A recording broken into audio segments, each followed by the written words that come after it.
અમદાવાદ નજીક ધોરેલા જે પછાત વિસ્તાર હતા, ગરીબ વિસ્તાર હતા, ખારા વિસ્તાર હતા, જ્યાં પાણી મીઠું નહોતું મળતું એવા વિસ્તાર હતા, જમીનોની કોઈ કિંમત નહોતી, કોઈ રોજગારી નહોતી, એવા વિસ્તારમાં પણ ગુજરાત સરકારે ઉદ્યોગોનો વિકાસ કરવા માટે મેગા ઇન્ડસ્ટ્રીને પ્રોત્સાહિત કરીને કરોડો રૂપિયાની સબસિડી આપી ઉદ્યોગોની ત્યાં સ્થાપના કરી છે। સોલાર પ્લાન્ટ પણ મોટા વિસ્તારમાં ગુજરાતમાં જ્યાં સ્થપાય ત્યાં બનાસકાંઠા, કચ્છમાં આપણે એની સ્થાપના કરી છે।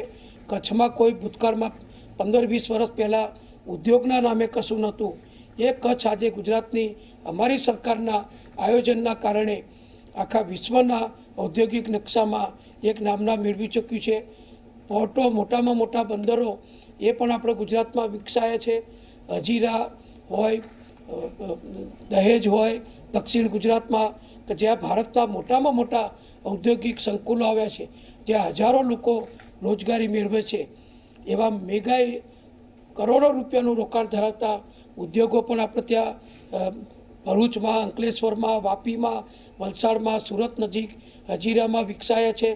ભારત સરકારની ભારતની મોટામાં મોટી જે ગેસની જે રિફાઇન કરતી અને ગેસને પ્રોસેસ કરતી આયાતી ગેસનું CNGમાં કન્વર્ઝન કરી અને PNG કરીને ઘરે ઘરે પેટ્રોલ પંપો ઉપર ગેસ પહોંચાડવાનું જે મોટામાં મોટું કામ છે એ પેટ્રોનેટ, એ પણ આખા ભારતની મોટામાં મોટી કંપની એ આપણા ભારતમાં ગુજરાતમાં છે, સુરત પાસે। તો દરેક વિસ્તારનો વિકાસ થાય। ગુજરાતમાં હમણાં તાજેતરમાં જ અમરેલીમાં પીપાવાવ પોર્ટનો વિકાસ થાય, એ માટે પણ ગુજરાત સરકારે મંજૂરી આપી છે। ભારતની પ્રખ્યાત પ્રતિષ્ઠિત કંપની શાપુરજી પાલનજી કંપનીને પણ સૌરાષ્ટ્રમાં નવું બંદર બનાવવા માટે ગુજરાત સરકારે મંજૂરી આપી છે। એમ આખા ગુજરાતનો ચારે બાજુ બધી જ દ્રષ્ટિએ વિકાસ થાય અને બધા જ ગુજરાતીઓને અને આખા દેશને એ વિકાસનો લાભ મળે, એ માટે જ્યાં જે જરૂરી હોય એ બધું અમારી સરકાર કરી રહી છે। તાજેતરમાં જ 16 નવી GIDC સ્થાપવાની પણ ગુજરાત સરકારે મંજૂરી આપી છે અને GIDCને પણ સસ્તી કિંમતે ગુજરાત સરકારે જમીન ફાળવવા માટેનો નિર્ણય પણ કરી દીધો અને ગઈકાલની બુધવારની કેબિનેટમાં એ જમીન ફાળવણીના સસ્તી કિંમતે GIDCને જમીન આપવાના નિર્ણય પણ કર્યા। એમાં મોટાભાગની GIDC એ સૌરાષ્ટ્ર અને ઉત્તર ગુજરાતને લગતી છે। તો જ્યાં જે જરૂર હોય એ બધું જ ગુજરાત સરકાર કરે છે। વડોદરા નજીક સાવલીનો વિસ્તાર હોય, વાઘોડિયાનો વિસ્તાર હોય કે પાદરાનો વિસ્તાર હોય કે કરજણનો વિસ્તાર હોય, ત્યાં પણ અબજો રૂપિયાનું મૂડીરોકાણ લાવી અને ખૂબ મોટા પ્રમાણમાં ઔદ્યોગિક વિકાસ ગુજરાતની અમારી ભારતીય જનતા પક્ષની સરકાર દ્વારા કરવામાં આવ્યો છે। એટલે જ્યાં જે જરૂરી છે, જે લોકોની લાગણી છે, એ ઉપલબ્ધિ શક્ય છે, એ બધું જ કરવાનું કામ અમારી સરકાર દ્વારા અમે કરીએ છીએ। સાહેબ, ગુજરાત રાજ્યની અંદર આપે જેમ કહ્યું કે એમ્સની જે મંજૂરી હતી એ વખતે દરખાસ્ત કોંગ્રેસ સરકારે કરી હતી કે ભાજપ સરકારે કરી? ભાઈ, મેં આટલું બધું તમને કહ્યું। ગુજરાતમાં એમ્સની સ્થાપના કોંગ્રેસ સરકાર વખતે થઈ નહોતી, કોઈ દરખાસ્ત નહોતી, કોઈ વાતચીત પણ નહોતી। માનનીય નરેન્દ્રભાઈ મોદી દેશના વડાપ્રધાન બન્યા ત્યાર પછી ભારત સરકારના આરોગ્ય વિભાગના બજેટમાં ગુજરાતને એમ્સ આપવા માટેની બજેટની પ્રવચનની અંદર જાહેરાત કરવામાં આવી।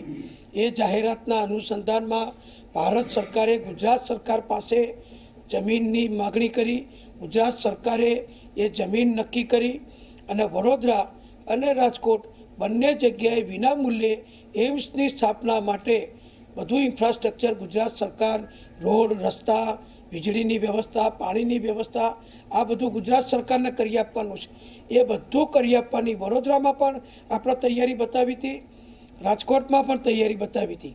એટલે સંપૂર્ણ રીતે માનનીય નરેન્દ્રભાઈ મોદી વડાપ્રધાન બન્યા પછી જ એમ્સનો લાભ ગુજરાતને મળ્યો છે। કોંગ્રેસ તરફથી તો મારે આપને જો જણાવવું હોય તો હું કહીશ કે ભૂતકાળમાં કોંગ્રેસની સરકાર હતી ત્યારે ESIની એક મેડિકલ કોલેજ ગુજરાતમાં બનાવવા માટે કામદાર રાજ્ય વીમા યોજના હસ્તક જે ભારત સરકારનું ડિપાર્ટમેન્ટ છે, એણે એક દરખાસ્ત કરેલી કે અમને ગુજરાત સરકાર અમદાવાદમાં મેડિકલ કોલેજ બનાવવા માટે જે મેડિકલ કોલેજનો વહીવટ ESI અંતર્ગત ભારત સરકાર કરે, અમને જમીન વિના મૂલ્યે ફાળવી આપો. તમને જાણીને આઘાત લાગશે, ગુજરાતના નાગરિકોને આપના માધ્યમથી જણાવો કે એ વખતે અમારી ગુજરાત સરકારે અમદાવાદમાં ESI માટે વિના મૂલ્યે મેડિકલ કોલેજ બનાવવા માટે લગભગ 7 વર્ષ પહેલાં ગુજરાત સરકારે જમીન ફાળવેલી, પરંતુ કોંગ્રેસની એ વખતની સરકારે એ જમીન સ્વીકારી નહીં, ત્યાં મેડિકલ કોલેજ બનાવી નહીં અને ના છૂટકે એ જમીન એમણે આપણને પરત કરવી પડે એવી સ્થિતિ થઈ છે. એટલે કોંગ્રેસની સરકારમાં આરોગ્ય ક્ષેત્રે કોઈ વિશેષ લાભ બીજા રાજ્યો